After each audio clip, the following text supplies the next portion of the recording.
बिस्मिल्लाहिर्रहमानिर्रहीम अस्सलाम वालेकुम फ्रेंड्स, मेरा नाम मोहसिन और आप देख रहे हैं फॉरेक्स को। आज हम वीकली फोरकास्ट देखने वाले हैं। आगे नया मंथ स्टार्ट होने वाला है और नया मंथ जो है वो 1 सितंबर से 5 सितंबर तक हम जो है वो इसमें फोरकास्ट देखेंगे कि क्या चीज़ जो है ना वो इसमें हो सकती है, किस तरह की एक्सपेक्टेड जो है वो मूवमेंट हो सकती है, ख़ासतौर पे गोल्ड एंड बीटीसी पेयर्स के ऊपर। तो चैनल को लाजमी सब्सक्राइब कर लें। इसके अलावा हम लाइव सेशन करते हैं डेली बेसिस पे, और लाइव सेशंस को देखने के लिए कि कब लाइव सेशन होता है ये मैं आपको बताता हूँ। ये हमारी वेबसाइट है 100pipsclub.com, ये डिस्क्रिप्शन में मौजूद है। यहाँ पे हमने अपडेट किया है कि लाइव सेशन कब होता है, और आप अपने कंट्री के हिसाब से इसको देख सकते हैं कि नेक्स्ट लाइव सेशन कब है। तो चलते हैं हम। सबसे पहले फंडामेंटली डाटा को अगर देखें तो उसके लिए फॉरेक्स फैक्ट्री एंड यहाँ पे कैलेंडर में आते हैं और यहाँ पे देखते हैं। अच्छा, मंडे को बैंक हॉलीडेज़ हैं, कोई ख़ास मूवमेंट नहीं होगी। उसके बाद मैन्युफैक्चरिंग पीएमआई है। ट्यूसडे को हाई इम्पैक्ट डाटा है 6 बजे, ये दुबई टाइम के हिसाब से आपके पास डाटा शो हो रहा है। आप अपने कंट्री के हिसाब से इसको देख सकते हैं। आगे जॉब ओपनिंग्स हैं 6 बजे अगेन वेडनेसडे को। थर्सडे को ADP non farm employment change है, अनएम्प्लॉयमेंट क्लेम है, और अनएम्प्लॉयमेंट क्लेम्स तो हर थर्सडे को आता है, लेकिन इसमें ADP non farm employment change जो कि इम्पोर्टेंट मोस्ट इम्पॉर्टेंट डाटा है। उसके बाद नॉन फार्म एम्प्लॉयमेंट चेंज भी आ रहा है इस वीक में, और ये मोस्टली फ्राइडे को आता है। एनएफपी एवरेज अर्ली अर्निंग और अनएम्प्लॉयमेंट रेट है। तो पूरा वीक काफ़ी वोलेटाइल हो सकता है। काफ़ी बड़े जो डाटा है फंडामेंटल, वो काफ़ी ज़्यादा है इस पूरे आने वाले वीक में। तो एक डिसीजन हो सकता है कि मार्केट ने नेक्स्ट पूरे मंथ या आगे आने वाले मंथ को किस तरह से मूव करना है। तो अभी हम टेक्निकली इसको समझने की कोशिश करते हैं। सबसे पहले थोड़ा सा मंथ का शुरू करते हैं, क्योंकि ये मंथ एंड हो चुका है और इसकी क्लोजिंग इसमें हो चुकी है। नेक्स्ट मंथ की जो कैंडल है वो यहाँ पे स्टार्ट होंगी।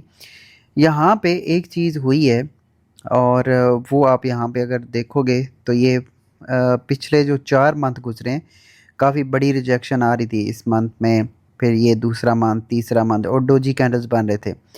अब ये जो मंथ गुजरा है इसने पूरा जो पूरा का पूरा मंथ है उसको इसने इंगल्फ किया है, और ये पिछले पूरे मंथ जो हैं जितने भी रिजेक्शन आ रही थी वो सारी की सारी यहाँ पे इंगल्फ हो चुकी हैं। और इसका जो लास्ट अब हाई है वो 3500 का है, और ये एक एरिया बचता है 3450, वो ऑलरेडी ये लगा चुका है। अब अगर यहाँ से निकलती है मार्केट तो आगे जो है कि इसका रेजिस्टेंस एरिया है वो 3500 का है। लेकिन ओवरऑल अगर देखें तो जो एक रिजेक्शन मोमेंटम था इसमें आया वो ख़त्म हो चुका है, और इस कैंडल की वजह से। और इसमें बायर्स पूरे जो है ना वो एग्रेसिवली इंटर हो चुके हैं। बायर्स बहुत ज़्यादा हावी हैं इस सिनेरियो के अंदर, और हम देख सकते हैं कि मार्केट में जो एक बुलिश मोमेंटम है जो कि पिछले कई महीनों से चलता आ रहा है, वो यहाँ पे अगेन स्टार्ट होने के चांसेस हैं। जो कि आपने यहाँ पे देखा था, ये एक एरिया सिर्फ थोड़ी सी ब्रेक आई थी, उसके बाद एग्रेसिव मूव आपको देखने को मिली पिछले 1 2 3 4 5 मंथ से। फिर उसके बाद ये 3 मंथ रुक के रही है मार्केट इस जगह पे, और अब ये दोबारा अगर ब्रेक करता है खास तौर पे 3500, तो अगला टारगेट जो है वो इजीली 4000 के ऊपर गोल्ड की प्राइसेस आपको देखने को मिल सकती हैं। ये मंथली के हिसाब से हमने इसको देखा है। अब हमने वीकली भी देखना है और डेली बेसिस पे हमने क्या ट्रेड करनी है वो भी हम इसको इजीली चेक कर सकते हैं। अच्छा, तो फ्रेंड्स यहाँ पे अभी हम वीकली चार्ट के ऊपर मौजूद हैं। वीकली चार्ट में अगर आप देखोगे तो ये लास्ट एक क्लोजिंग है। अगर इस क्लोजिंग को हम मार्क करें, ये वाली क्लोजिंग इसी के ऊपर मौजूद है मार्केट इस टाइम भी, ठीक है। तो ये एक रेजिस्टेंस एरिया इसमें है। यहाँ पे अगर नीचे मार्केट गिरती है तो दोबारा से ये टेस्ट कर सकती है 3395 या 96 वाले एरिया को, और वहाँ से फिर अगेन जो है वो बुलिश मोमेंटम स्टार्ट हो सकता है। तो ये एक मूवमेंट है। लेकिन अगर इसके ऊपर ये आने वाले 1 2 दिनों तक क्लोजिंग दे देता है, यानी कि एक दिन की भी क्लोजिंग हो जाती है इस लेवल के ऊपर, तो फिर अगला जो टारगेट है हमारा वो ये है कम अज़ कम 3500 का, ठीक है। और उसके बाद फिर नेक्स्ट सिचुएशन स्टार्ट होगी। लेकिन यही एक लास्ट रेजिस्टेंस है और उसके बाद ये रेजिस्टेंस है 3500, इसके पीछे फिर कोई भी रेजिस्टेंस नहीं है, फिर नया हाई जो है वो मार्केट अपना लगा सकती है और बुलिश मोमेंटम जो रुका हुआ था वो दोबारा से स्टार्ट हो सकता है। अच्छा, अब डेली में अगर आप देखो तो डेली में वही वाली चीज़ है, क्लोजिंग इसने इसके नीचे ही दी हुई है, लेकिन ओवरऑल ये क्लोज कर चुका हुआ है।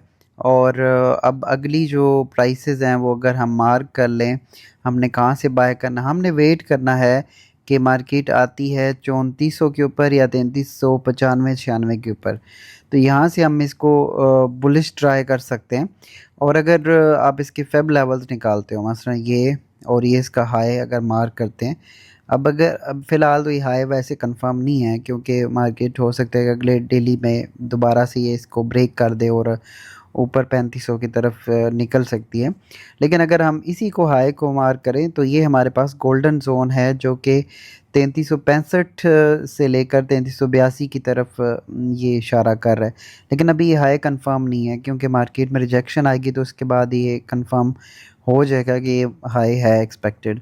अच्छा तो अब की क्या सिचुएशन हो सकती है, सबसे पहले तो हमें अब वेट करना है कि मार्केट या तो ऊपर निकलती है और यहाँ पे ये अपनी बेस बनाती है और उसके बाद इसका अगला टारगेट 3500 की ये यानी कि 500 पिप की मूव है, या फिर मार्केट नीचे आती है और इस जगह पे होल्ड करती है 3395 96 या 3400 के ऊपर, तो यहाँ से फिर ये 1000 पिप की मूव हो सकती है 3500 की तरफ। जब तक मार्केट इससे ऊपर ऊपर ट्रेड कर रही है और इसके ऊपर क्लोजिंग दे रही है तो बुलिश साइड पे ही देखना है। किसी भी रिवर्सल के ऊपर या मेन जब भी रिवर्स होता है तो उसके ऊपर हम एंट्री करेंगे बुलिश साइड के लिए। इस पूरे वीक में बुलिश साइड पे रहने की देखें, और जो इसका एक सेलिंग मोमेंटम था वो ख़त्म हो चुका है और बस एक ही है कि इसके नीचे दोबारा क्लोज़ कर दे और इसको रेजिस्टेंस बना ले तो फिर ये कहीं सेलिंग की तरफ जा सकता है, अदरवाइज़ सेलिंग नहीं, क्योंकि इसने जो एक हाई लगाए थे ये वाला हाई था, ये वाला हाई था, तो ये इसने ब्रेक कर दिए हुए हैं और ये एक नया हाई लगा दिया, यानी कि इसका जो ये वाला स्ट्रक्चर था इसको इसने ब्रेक कर दिया हुआ है। ओके, अच्छा अब हम इसको अगर इसी तरह से फिर H4 और बाकी चीज़ें में देखें तो वही चीज़ आ रही है, वीकली बेसिस पे हम इतना ही इसको कर सकते हैं।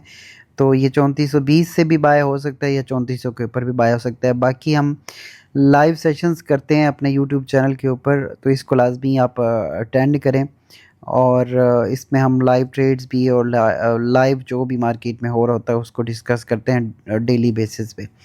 तो अब हम चलते हैं जी बीटीसी को देख लेते हैं कि बीटीसी में क्या सिचुएशन है। दोबारा सारी इसको मैं रिमूव कर देता हूँ जो भी ड्राइंग्स पहले हैं ये। तो इसके अगर मंथली चार्ट को देखें, बीटीसी तो अभी चल रहा है वैसे, आज संडे को ज़रा बीटीसी हमेशा से ओपन ही रहता है, तो ये इसने स्टार्ट किया हुआ है। यहाँ पे अगर आप देखो तो इसने काफ़ी बड़ी रिजेक्शन यहाँ पे एक दी है मंथली चार्ट को, अगर आप इसको देखोगे तो ठीक है। लेकिन ओवरऑल ये भी एक मंथली हिसाब से देखें तो बुलिश इसका जो है वो स्ट्रक्चर है। अब ये अगली बुलिश इसकी 1,02,000 या फिर 82,000 या फिर उसके नीचे मुख्तलिफ लेवल्स हैं, लेकिन फ़िलहाल तो ये बुलिश साइड पे ही है मंथली चार्ट को अगर आप देखते हैं तो। अच्छा जी, अब हम वीकली चार्ट में अगर आप देखें तो वीकली में इसने एक बेस बनाई है, यहाँ पे ये बेस इसने बनाई ही थी, यहाँ पे भी बनाई थी, ये भी बनाई और यहाँ पे अगेन ये बेस बनाई है। तो ये आप इसको एक वो कह सकते हो कि रिवर्सल के चांसेस हैं और हमें जो है ना वो एक मौका मिल सकता है कि मार्केट में दोबारा से हम एंटर हो सकें बुलिश साइड के लिए। तो बीटीसी तो एक लॉन्ग टर्म बुलिश मोमेंटम इसमें बहुत स्ट्रांगली चल रहा है और उसको आप फॉलो कर सकते हैं। अब हमारे पास नेक्स्ट जो बुलिश एरिया है वो ये वाला एरिया है, या फिर आगे अगर आप देखोगे तो यहाँ पे आपकी दूसरी बुलिश मोमेंटम स्टार्ट हो सकता है। तो अगेन बीटीसी अगर नीचे आता है तो इस एरिया पे इसको बाय करने की, यानी कि 1 लाख के ऊपर आप इसको बाय करने की कोशिश करें और नया हाई एक्सपेक्टेड है। और अगर ये एरिया ब्रेक करता है तो फिर हम वेट करेंगे 7600 का, सॉरी 76,000 का, या फिर 80,000 के ऊपर फिर हमें कोई रिजेक्शन मिलती है तो यहाँ से फिर हम बुलिश मोमेंटम को जो है वो कर सकते हैं कि वो दोबारा से स्टार्ट हो सकता है। ओके, अभी फ़िलहाल करंट सिचुएशन के अंदर जो बीटीसी है वो उसके पास करंट सपोर्ट ये है, और यहाँ पे अगर होल्ड करता है तो देन आप यहाँ से 1 लाख के ऊपर 1,02,000 और 1 लाख के दरमियान से बुलिश साइड पे देख सकते हैं। लेकिन अगर ये एरिया भी ब्रेक होता है तो फिर हम इसको देखेंगे 80,000 या फिर 76,500 के ऊपर दोबारा से। अच्छा, डेली में अगर आप इसी को देखोगे तो डेली में बिल्कुल वही सपोर्ट है, वही सपोर्ट एरिया है, और यही एक इसका मोमेंटम है जहाँ से हम इसको बुलिश देख सकते हैं। अगर ये भी ब्रेक होता है तो फिर हमें वेट करना चाहिए 80,000 या 76,000 के ऊपर दोबारा से बीटीसी को लॉन्ग टर्म के लिए बाय जो है ना उसमें बैठा जा सकता है। तो ये इसका वीकली फोरकास्ट है। दोनों का आपको कैसे लगा कमेंट में ज़रूर बताइएगा, और हमारे लाइव सेशन कब हैं उसके लिए हमारी वेबसाइट 100pipsclub.com को विज़िट करें। और यहाँ पे ये आपको नीचे नज़र आ रहा होगा कि लाइव स्ट्रीम यूट्यूब के ऊपर जो हम कर रहे हैं उसके ऊपर काउंटडाउन भी चल रहा है, और नेक्स्ट हमारा कब लाइव स्ट्रीम होगा आपके कंट्री के हिसाब से वहाँ पे आपको शो हो रहा होगा। जैसे कि यहाँ पे ये दुबई टाइम शो हो रहा है, आप जिस भी कंट्री में रह रहे हो अपनी कंट्री में ये वेबसाइट ओपन करेंगे तो आपको उस कंट्री के हिसाब से टाइम नज़र आ रहा होगा कि ये लाइव स्ट्रीम का टाइम कब होता है। तो मिलते हैं हम नेक्स्ट वीडियो के अंदर। अपना बहुत सारा ख्याल रखिएगा, चैनल को लाजमी सब्सक्राइब करके। अल्लाह हाफिज़।